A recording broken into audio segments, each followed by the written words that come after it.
अभी आप देख रहे हैं क्लास 12 मैथमेटिक्स का चैप्टर 1 में भी हम बाइनरी ऑपरेशन पे हैं और बाइनरी ऑपरेशन फंक्शन रिलेशन हमने कंप्लीट कर लिया है। अब एनसीईआरटी के मिसलेनियस प्रॉब्लम को सॉल्व कर रहे हैं। आप पिछले वीडियो में देखा मिसलेनियस एक्सरसाइज का हम problem number 1 to problem number 5 solve कर चुके हैं। आप बाइनरी ऑपरेशन 4 में जाइएगा तो उसमें इसका सोल्यूशन 1 to 5 का मिल जाएगा।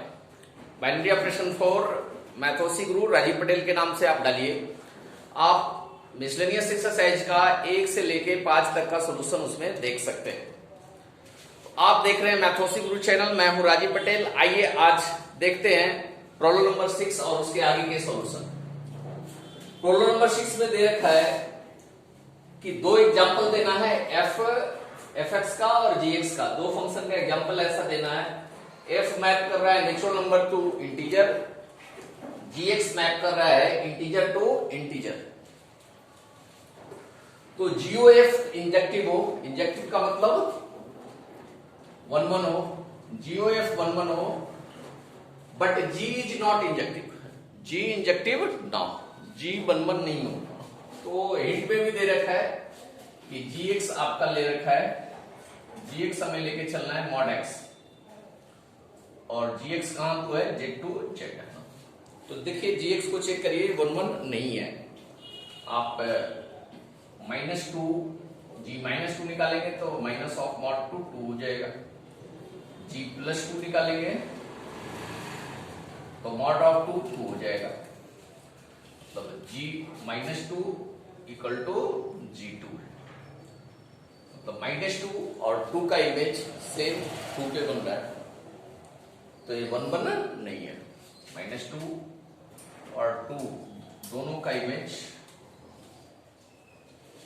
2 पे बन रहा है। मतलब G -2 इक्वल टू G2 है, बट -2 नॉट इक्वल टू 2 है। 1 1 के लिए करते हैं fx1 इक्वल टू fx2 है तो x1 x2 के बराबर होना चाहिए। अगर बराबर नहीं है तो 1 1 नहीं है।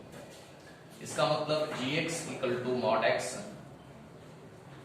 इज नॉट इंजेक्टिव, इंजेक्टिव नहीं है।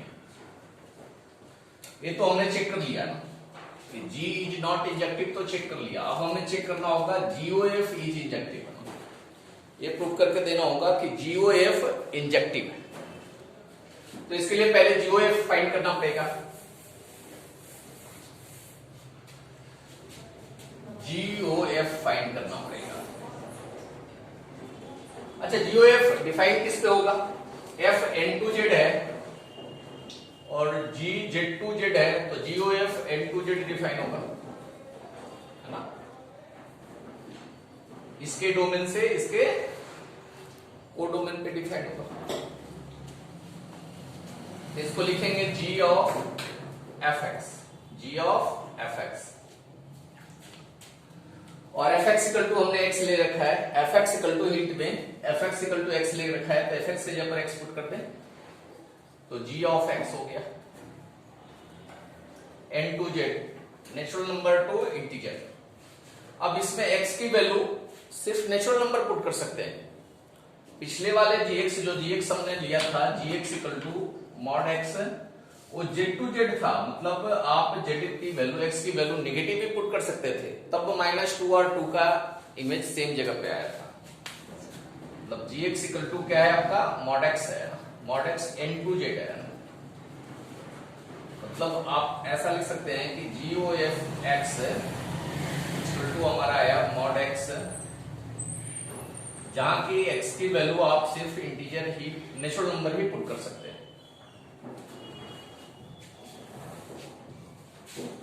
तो when GOF x1 equal to GOF x2, ठीक है, x1 x2 belongs to natural number.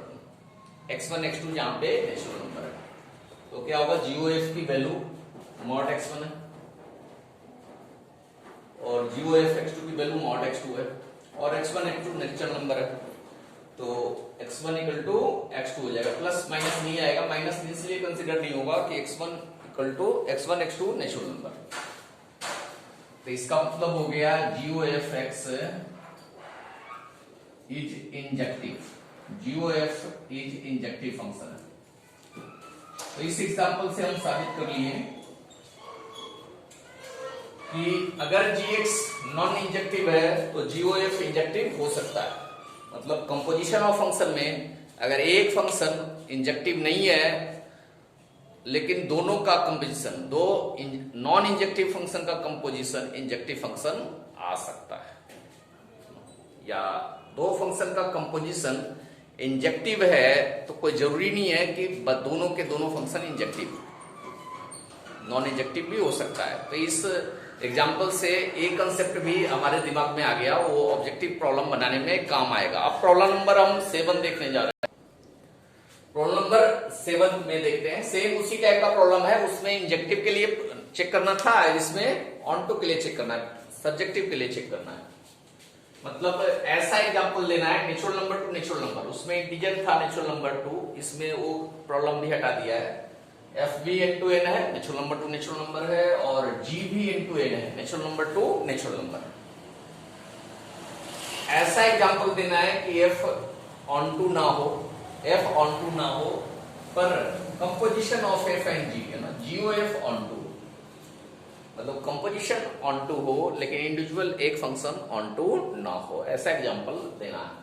आपका काम एनसीईआरटी ने आसान कर दिया है कि आपने को कंसीडर भी क्या करना है, वो भी हिंट में दे रखा है। नेचुरल सी बात है, जो हिंट में दे रखा है हम उसी को लेके चलेंगे।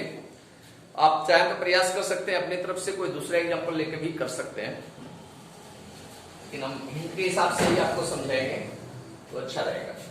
तो पहले हम चेक करते हैं, इससे प्रूव करते हैं F is not onto, F onto नहीं है। याद करिए ऑन टू हम कैसे प्रूव करते थे भाई, एफ एक्स को बाइलेट करते थे, F X equal to X plus 1 equal to Y करते थे, और वाई के हर वैल्यू के लिए एक्स डिफाइंड है ना, वाई के हर वैल्यू के लिए एक्स डिफाइंड।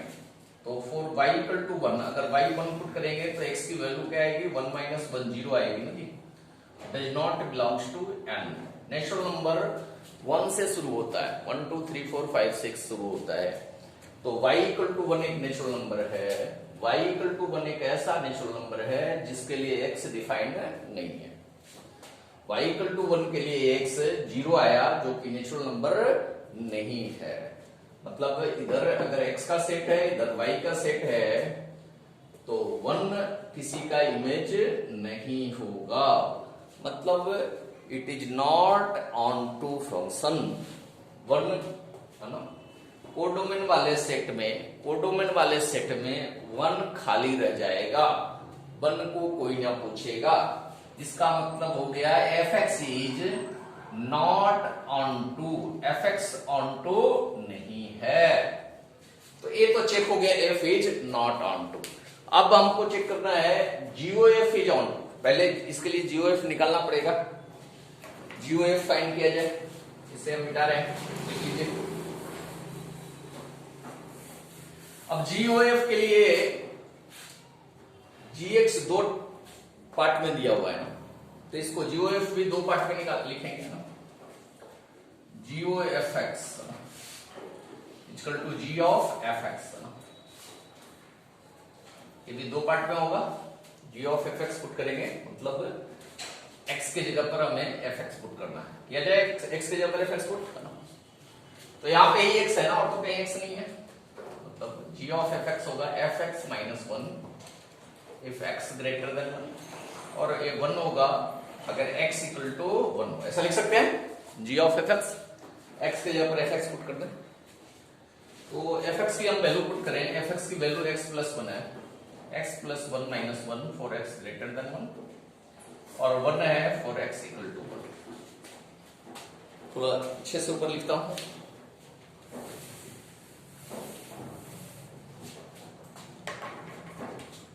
मतलब G ऑफ FX आ गया, x आ गया x ग्रेटर देन 1 के लिए, और 1 आ गया x इक्वल टू 1 के लिए।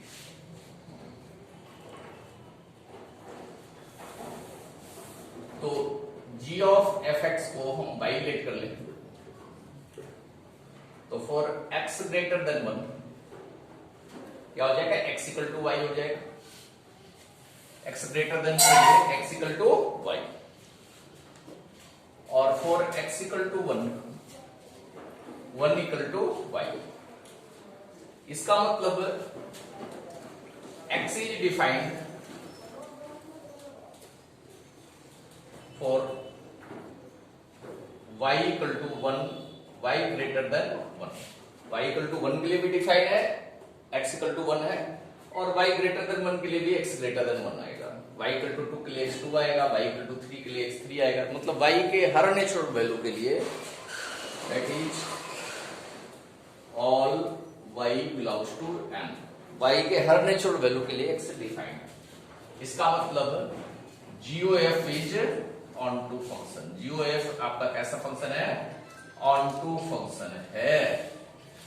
तो इससे भी आपने क्या सीखा कि कंपोजिशन अगर ऑन टू फंक्शन है, किसी दो फंक्शन का कंपोजिशन अगर ऑन टू फंक्शन है, तो जरूरी नहीं है कि दोनों फंक्शन ऑन टू। कंपोजिशन अगर इंजेक्टिव है तो जरूरी नहीं कि दोनों इंजेक्टिव हो। कंपोजिशन अगर सब्जेक्टिव है तो जरूरी नहीं कि दोनों फंक्शन सब्जेक्टिव हो। ये चीज ध्यान में आपको। प्रॉब्लम नंबर 8 पे आते हैं। एक नॉन एम्प्टी सेट x दे रखा है और px पावर सेट है। पावर सेट का मतलब वैसा सेट जिसमें x के सारे सबसेट रखे हुए, 5 से लेके x के सारे सबसेट रखे हुए, और एक रिलेशन R पावर सेट पे डिफाइंड है। इस तरीके से डिफाइंड है कि for subset AB in px, AB px में तो नेचुरल सी बात है कि AB x का सबसेट होगा। पावर सेट में तो वही होगा जो x का सबसेट होगा। A और B के बीच रिलेशन तब है जब A B का सबसेट है, A B का सबसेट है, और चेक करना है कि इक्विवेलेंस रिलेशन है या नहीं। तो A नेचुरल सी बात है, A का सबसेट तो होता है ना, A का सबसेट होता है। इसका मतलब तो क्या है? Since A is subset of B, सो वैसे तो नॉर्मली आगे के क्लासेस में जाएंगे तो ये प्रॉपर सबसेट का रिलेशन नोटेशन है, लेकिन आपके एनसीईआरटी ने सबसेट को ही इसी नोटेशन से दिखाया, तो हम एनसीईआरटी के हिसाब से चलते हैं।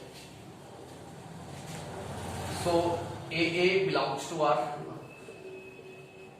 इसका मतलब R is reflexive relation. R कैसा रिलेशन है? रिफ्लेक्सिव रिलेशन है। अब सिमेट्रिक के लिए चेक करता हूं मैं। If AB belongs to R, AB अगर R से बिलोंग करेगा, इसका मतलब क्या होगा? A is subset of B। तो क्या A B का सबसेट है तो जरूरी है कि B A का सबसेट हो? ऐसा जरूरी नहीं है। इक्वल में तो हो सकता है, नॉट इक्वल में। तो इसका मतलब ये जरूरी नहीं है कि B A का सबसेट हो। इसका मतलब B A does not belongs to R। So R is not symmetric। R symmetric नहीं है। अगर सिमेट्रिक नहीं है तो आगे ट्रांजिटिव चेक करने की जरूरत नहीं है। सो R is not equivalence relation. यहीं पे पता चल गया कि इक्विवेलेंस रिलेशन नहीं है, तो ट्रांजिटिव क्यों चेक करना भैया? R is not a equivalence relation. अब प्रॉब्लम नंबर 9 पे आते हैं हम लोग। प्रॉब्लम नंबर 9 देखते हैं।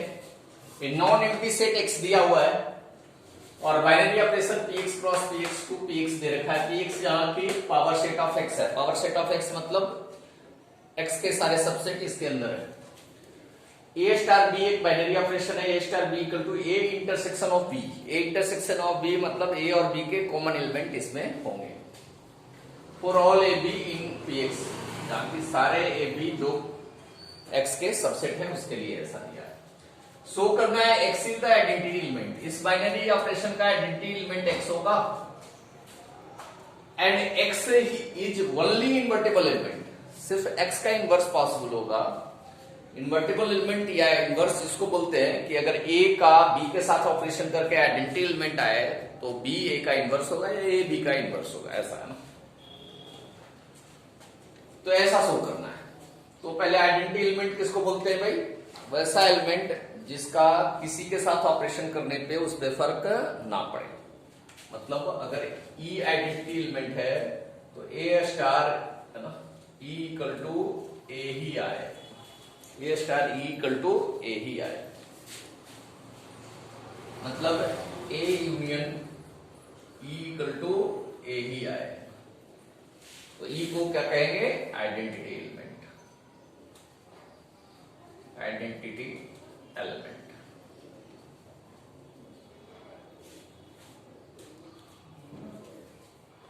तो ए यूनियन, ए को किसके साथ यूनियन करेंगे तो यही आएगा। ए को किसके साथ यूनियन करेंगे, यूनियन नहीं सॉरी, इंटरसेक्शन। ए को किसके साथ इंटरसेक्शन करेंगे तो ई आएगा। इंटरसेक्शन का मतलब क्या होता है? कॉमन रीजन होता है, ए और ई का कॉमन रीजन। तो ए का किसके साथ इंटरसेक्शन करें तो रिजल्ट ए आएगा जब ए ई के अंदर होगा। अगर ए को ई के अंदर कर दिया जाए, ठीक है, ए अगर ई के अंदर होगा, ए अगर ई के अंदर होगा तो A intersection E equal to A आएगा। A intersection E equal to A का मतलब क्या है? A is subset of E, या ऐसा भी बोल सकते हैं E is universal set. E क्या हो? Universal set. अब इस Px में A के लिए यूनिवर्सल सेट क्या है? Px के अंदर जितने भी एलिमेंट है सभी x के सबसेट है, जितने भी एलिमेंट है सभी x के सबसेट है। तो इस Px के लिए, Px के अंदर लाई करने वाले सारे सेट के लिए x आपका यूनिवर्सल सेट है फॉर सबसेट रिलेशन के लिए। तो x यूनिवर्सल सेट है, मतलब E इक्वल टू क्या हो गया? x। इसका मतलब हो गया x is identity element, x आपका आइडेंटिटी एलिमेंट है। मतलब a का x के साथ इंटरसेक्शन करेंगे तो a आएगा, since a is subset of x। सारे जो इसके सेट है, सारे Px में लाई करने वाले सेट हैं x के सबसेट होगा, और a अगर x का सबसेट होगा तो a का x के साथ इंटरसेक्शन a नहीं आएगा। तो x आइडेंटिटी एलिमेंट है, ऐसा प्रूफ हो गया। x इज आइडेंटिटी एलिमेंट है, ऐसा प्रूफ हो गया।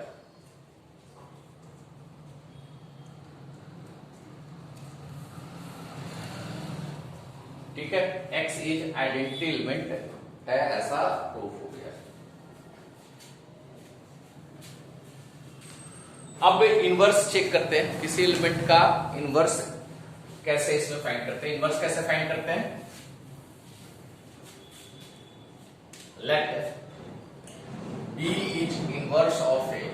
B आपका इनवर्स एलिमेंट है A का, तो B star A equal to identity element आना चाहिए, आइडेंटिटी एलिमेंट x है, और B intersection A equal to x आना चाहिए। अब चूंकि x के सारे सबसेट हैं, B भी सबसेट है और A भी सबसेट है, x तो सबसे बड़ा सेट है, इसका B भी सबसेट है और A भी सबसेट है, तो इन दोनों का इंटरसेक्शन x कभी आ सकता है क्या? एक ही शर्त पे आ सकता है इन दोनों का इंटरसेक्शन, जब B भी x के बराबर हो, B भी आपका सेट x के बराबर हो और A भी सेट x का बराबर हो, तभी x के बराबर आ सकता है। B इंटरसेक्शन A का, B और A का इंटरसेक्शन x के बराबर होगा। अदरवाइज ऐसा कोई कंडीशन नहीं है जिस केस में B और A का इंटरसेक्शन x के बराबर आ जाए, क्योंकि B और A दोनों x का सबसेट है। That is x intersection x equal to x, यही केस होगा। मतलब set A have inverse, set A have inverse only when A equal to x। मतलब सिर्फ x का ही इनवर्स पॉसिबल है, that is only x is invertible। सिर्फ x का inverse possible होगा और किसी दूसरे सेट का इनवर्स पॉसिबल नहीं होगा। प्रूव हो गया इस तरीके से प्रूव करना। अब प्रॉब्लम नंबर 10 पे आएंगे हम लोग। 10 नंबर प्रॉब्लम देखते हैं। अब प्रॉब्लम नंबर 10 पे आते हैं। अच्छा प्रॉब्लम है, इंपॉर्टेंट प्रॉब्लम में से एक है, आईआईटी मेन में बहुत ज्यादा पूछा जाता है ये प्रॉब्लम।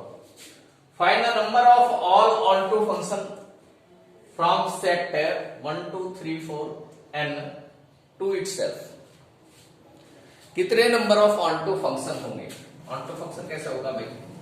इधर भी सेट 1 2 3 n दे रखा है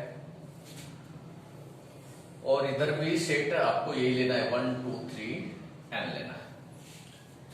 ऑनटू फंक्शन ही होना चाहिए, मतलब इसके सारे n इन्वॉल्व होना चाहिए ना, और इसके तो इन्वॉल्व होते ही है। फंक्शन का कंडीशन ही है कि सेट ए के सारे एलिमेंट का इमेज होना चाहिए, यूनिक इमेज होना चाहिए। तो नेचुरल सी बात है, इधर n एलिमेंट है, इधर n एलिमेंट है, इसके भी सारे n इन्वॉल्व होंगे, इसके भी सारे n इन्वॉल्व है, तो ये 1 1 भी ऑटोमेटिक होगा। अगर ये ऑन टू होगा तो एक का इमेज एक पे ही बनेगा, दो का अगर एक पे इमेज बन गया तो कुछ ना कुछ यहाँ खाली ब्लैंक रह जाएगा, तो ऑन टू नहीं हो पाएगा। तो ऑन टू तभी होगा जब ऐसा कोई भी कंडीशन नहीं होना चाहिए कि दो का एलिमेंट एक पे बन रहा है, मतलब 1 1 भी होना चाहिए। इधर की भी cardinality number of element n है, इधर भी नंबर ऑफ एलिमेंट n है, सेट ए में भी नंबर ऑफ एलिमेंट n है, सेट बी में भी नंबर ऑफ एलिमेंट n है, और दोनों ऑन टू है, तो बाय डिफॉल्ट ए 1 1 हो जाएगा। ऐसा आप थ्योरी में भी समझ सकते हैं।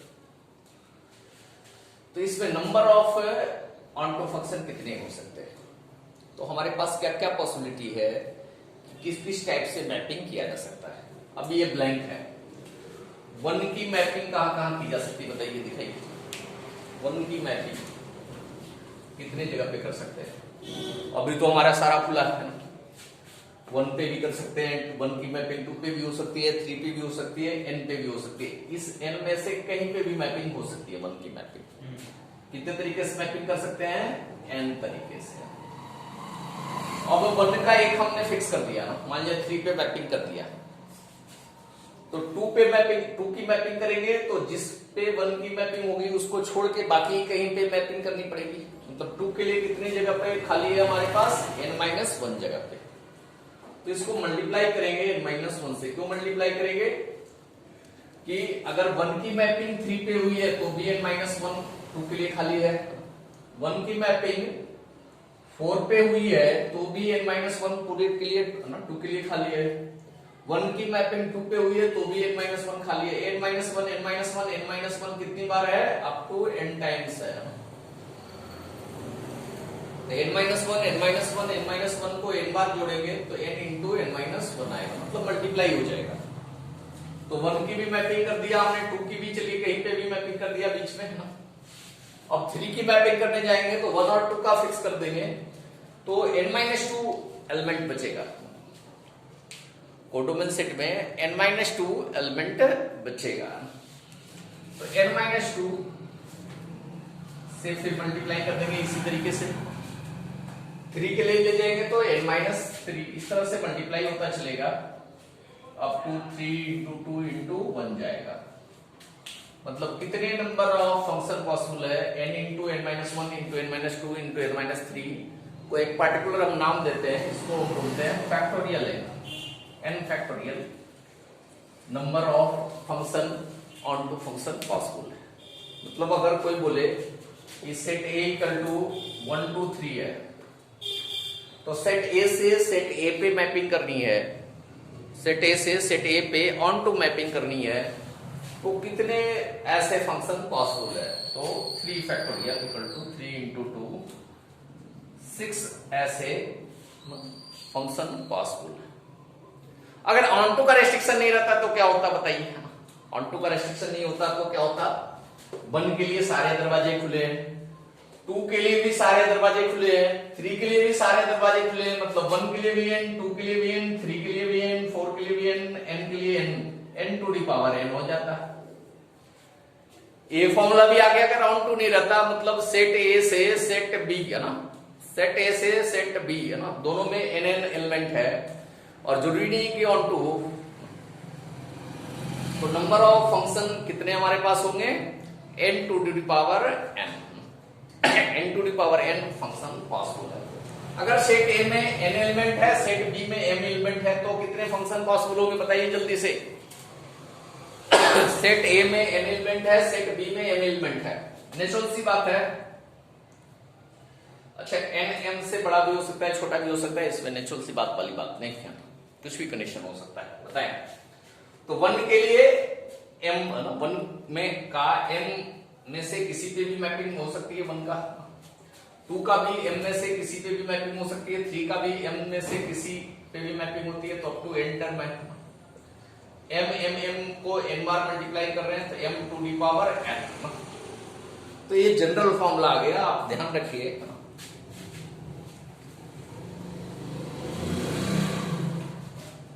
number of possible function from set A to set B, set A to set B equal to होता है mod of set B to the power mod of set A।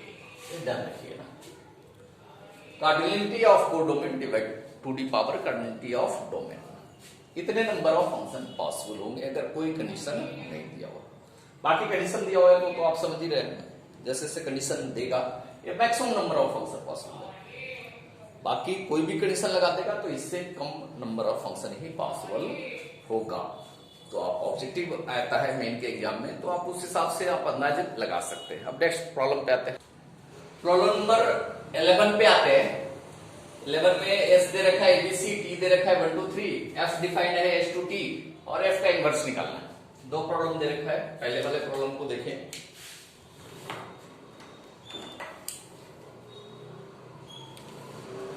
पहले वाले प्रॉब्लम को देखा जाए तो एस देख लें, टी देख लें, यहाँ ए बी सी है और टी में 3 2 1 है। ए का इमेज 3 पे बन रहा है, बी का इमेज 2 पे बन रहा है, सी का इमेज 3 पे बन रहा है। इसका इनवर्स पॉसिबल है नहीं। एफ है एस टू टी, एफ आपका एस टू टी दिया तो एफ इनवर्स पॉसिबल होगा क्योंकि ये ऑन टू फंक्शन है, तो इसका इनवर्स पॉसिबल होगा। इनवर्स होने के लिए ऑन टू होना चाहिए, मतलब सारे टी के सारे एलिमेंट इन्वॉल्व होना चाहिए। 1 1 फंक्शन भी होना चाहिए और ऑन टू फंक्शन भी होना चाहिए। तो एफ इनवर्स हम लिखेंगे टी टू एस, तो क्या हो जाएगा, टी इधर देना पड़ेगा और एस इधर देना पड़ेगा। 3 2 1 इधर ए बी सी हो जाएगा। ए का इमेज 3 पे बन रहा था तो 3 का इमेज ए पे बनेगा, 2 का बी पे बनेगा और 1 का सी पे बनेगा। तो इसका इनवर्स पॉसिबल है। एफ इनवर्स अगर लिखना चाहेंगे, एफ इनवर्स इक्वल टू हो जाएगा 3 का इमेज ए पे बन रहा है, 2 का इमेज बी पे बन रहा है और 1 का इमेज सी पे बन रहा है। एफ इनवर्स हो गया। अब इसी का सेकंड पार्ट करता है। F equal to A to दे रखा है, चलिए फ्रेश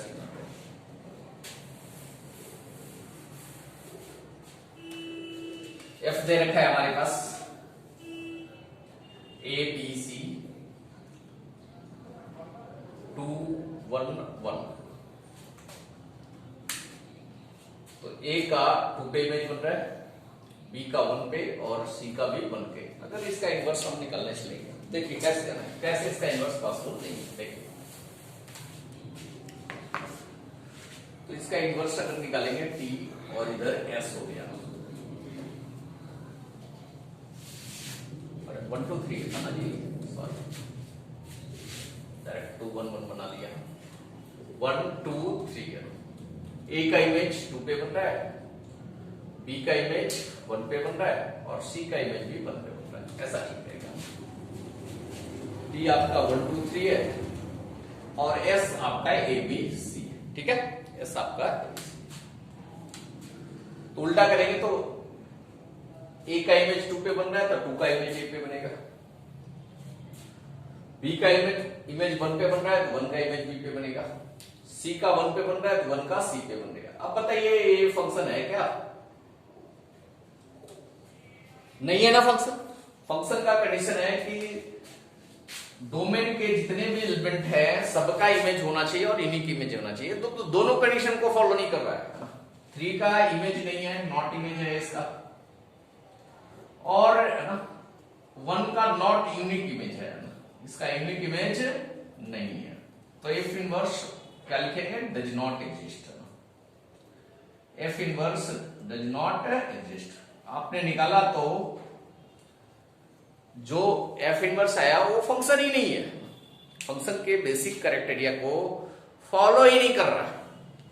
फंक्शन कहता है कि वैसा रिलेशन जिसमें ए टू बी, ए से बी को रिलेशन हम फाइंड कर रहे हैं, तो ए के सारे एलिमेंट का इमेज बी में होना चाहिए और यूनिक इमेज बी में होना चाहिए, एक से ज्यादा इमेज बी में नहीं होना चाहिए, तभी वो फंक्शन कहलाएगा। तो उस क्राइटेरिया को फॉलो नहीं कर रहा है तो हम बोलेंगे एफ इनवर्स एग्जिस्ट नहीं कर रहा है। तो अब ये बात दिमाग में बैठा लीजिए कि इनवर्स तभी पॉसिबल होगा जब 1-1 फंक्शन हो एंड ऑन टू फंक्शन हो, मतलब सर्जेक्टिव फंक्शन हो। अब नेक्स्ट प्रॉब्लम बहुत ही इंपॉर्टेंट है, प्रॉब्लम नंबर 12 पे आते हैं।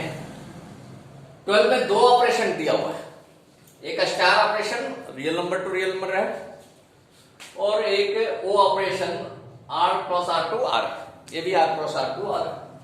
अब स्टार ऑपरेशन डिफाइन है mod of A minus B से, और वो operation A O B equal to A।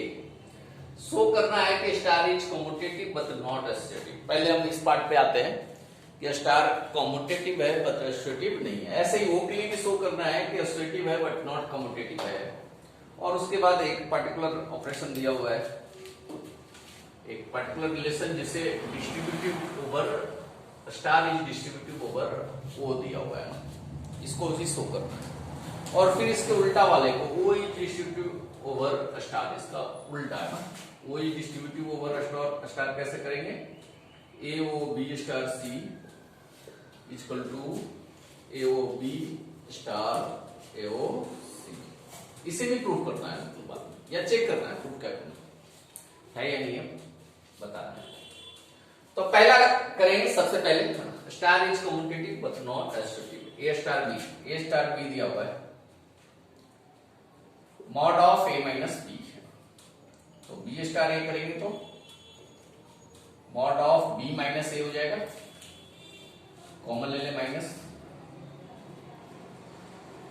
Minus है तो माइनस का मॉड तो माइनस हट जाएगा, mod of A minus B आ गया, सेम आ गया, ए स्टार बी आ गया, इसका मतलब स्टार इज कम्यूटेटिव हो गया। एसोसिएटिव के लिए करते हैं, एसोसिएटिव के लिए क्या होना चाहिए, A star B star C equal to A star B star C होना चाहिए। पहले ए बी को ऑपरेशन परफॉर्म करें फिर सी का, और पहले बीसी का ऑपरेशन परफॉर्म करें फिर ए का, रिजल्ट सेम आना चाहिए। ऐसा आता है तो एसोसिएटिव है। पहले इसका एलएचएस देखें, एलएचएस के लिए पहले ए स्टार बी निकालना होगा, A star B equal to है हमारा mod of A minus B. अब इसका सी से स्टार करेंगे तो A star B star C करेंगे, तो ए स्टार बी की जगह पर mod of A minus B लिख दिया जाए स्टार सी, तो क्या होगा mod of A minus B minus C का मॉड, ये रिजल्ट आएगा। वैसे बी स्टार सी करेंगे तो mod of B minus C, और ए स्टार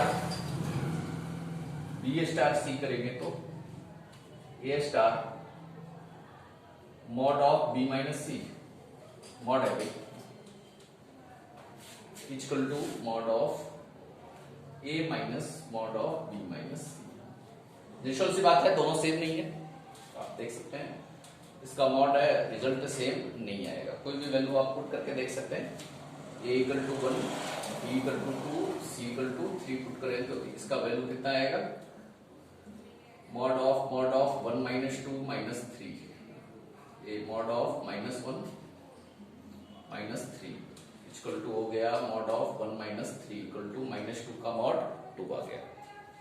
या 1 माइनस 2 माइनस 3 कर देते तो 1 माइनस 2 माइनस 3 का मॉड, ये हो जाएगा 1 माइनस 2 माइनस 3 माइनस 1 का मॉड 1 हो गया, 1 माइनस 1 इक्वल टू 0। सेम नहीं आया, तो इसका मतलब हम बोल सकते हैं कि star is not associative, star associative नहीं है, because A star B star C is not equal to A star B star C, तो स्टार एसोसिएटिव नहीं है। अब ओ के लिए चेक किया जाए, इसको कॉपी कर लीजिए जल्दी से।